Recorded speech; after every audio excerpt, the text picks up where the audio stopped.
Anak, magpagaling ka lang ha. Nay, ayoko na dito sa ospital. Ang daming may sakit. Kailangan mo nang gumaling, Scarlett, para makapag-date na tayo ulit. Oo, babe. Magpapagaling ako. Hello. Kamusta na po siya? Doc. Okay naman po siya. Pwede na po ba kami lumabas ng hospital? May bad news ako sa inyo. Nay, bad news daw. Hindi naging maganda yung mga resulta ni Scarlett. 3 araw na lang siyang mabubuhay. Hindi pwede.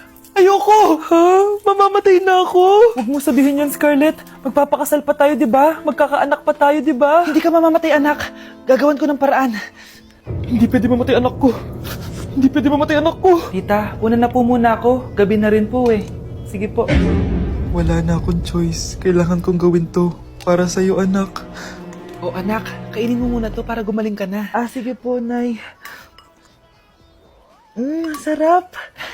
Kain ka lang, anak, ha?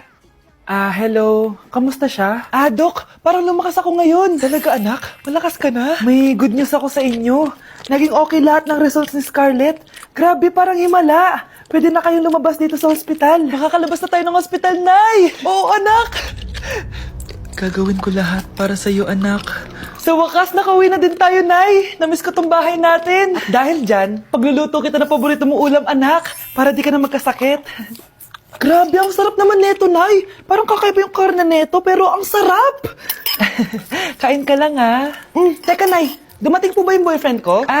Nandito siya, anak. Totoo, Nay? Nasaan siya? Babe! Ayan siya. Kinakain mo.